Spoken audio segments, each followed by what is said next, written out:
Hi, I'm Kathy Thibodeau, and welcome to Thriving Gracefully, Inspiration for Women Over 50.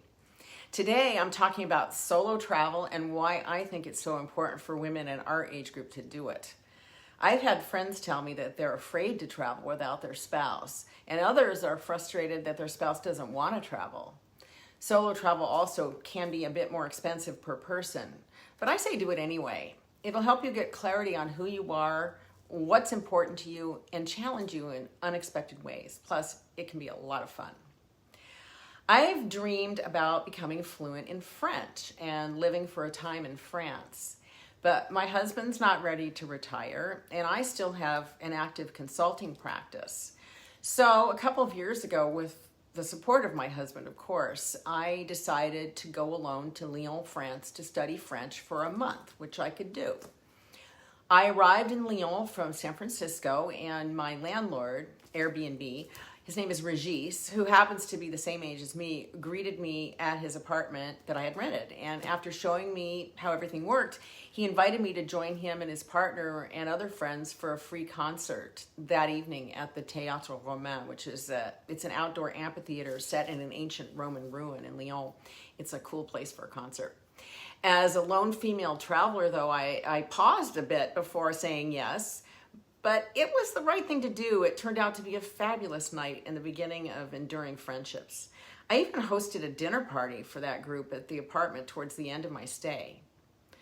Would all of that have happened had I not been alone?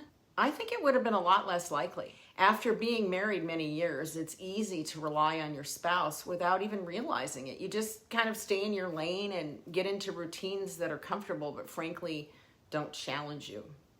Traveling for an extended period alone, particularly in a foreign country, reminded me how important it is to spend some real time by myself, solving problems, trying new things, and doing things like saying yes to a concert invitation extended by my Airbnb landlord. When I was in Lyon, it was such an exhilarating feeling to get up in the morning and enjoy my walk to school with beautiful views and know that my day was entirely my own. The first week I was in Lyon, it was extremely hot, and with no air conditioning in many places, I needed serious relief. So I searched online for public pools and found the Centre Nautique Tony Bertrand, which is a stunning location along the Rhone River. And I reserved a ticket, all in French, and headed over. And when I dove into that pool, I felt like I'd died and gone to heaven. There I was in a public pool in Lyon with all the locals, not really a middle-aged tourist thing to do. And honestly, this would not have been my husband's choice to do at all. But for me, it was glorious. And by chance, I ran into my landlord, Regis, and his partner, Emmanuel, and we went out to dinner. Actually, no, it was a drink. We went out for a drink afterwards. It was lots of fun. Another time, I decided to take the metro to a museum, but I didn't closely read the directions, and I ended up more than a mile away from the museum, and it was a super hot day, and I was wearing the wrong shoes. And I was determined not to cop out and take an Uber.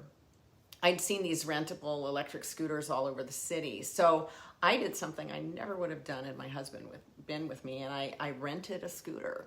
And I didn't have a helmet, so I was actually a little nervous at first, but I was careful and I got the hang of it, and I made it to the museum and back. During my time in Lyon, I met people at cafes and later went out to dinner with them, and I had many nice restaurant meals alone. I went to several free concerts on the terrace at the Opera House, and I had great conversations in French. And I went to the local marché, and I took in a huge haul of great fresh foods, having done all my transactions in French. Again, all because I was traveling alone. I was bolder and more outgoing than if I'd been with my husband or a friend. You don't have to travel in a foreign country to experience the benefits of solo travel. If your partner or your friends are not available and you just want to do something, just do it. This year, I wanted to go skiing during a period that included my birthday. My husband was unable to join me, and none of my ski friends could make it, so I went on the trip alone. It's my birthday. Can't ski because it's just too crazy. Look, this is my car. I have to dig out before I can go ice skating. I'm a little nervous, but I'm skating. I had a blast. I also had time that day to relax and just set my own pace. And then I took myself out to dinner and sat at the bar at a local restaurant. The meal was delicious, and they brought me an ice cream sundae to celebrate my birthday. I love my solo day trips to San Francisco, which I try to squeeze in when I have a free day. Recently, I went to the de Young Museum to see an exhibit of their collection of women's couture, not really something of interest to my husband. And I went to the cafe first to have lunch. There were no open tables, so I looked around and I saw a woman around my age eating lunch alone. And I approached her and I asked if I could join her for lunch, and she said yes. And it turned out she was a docent at the museum. She told me about her docent-led tour of the exhibit, which was about to begin. So I joined her tour, and that really enhanced my enjoyment of the exhibit. Being alone makes me more willing to approach a stranger and create a connection. I've learned that doing things alone gives me great pleasure, and I have something interesting to share with my husband afterwards. When I travel alone, I can do what I want and when I want.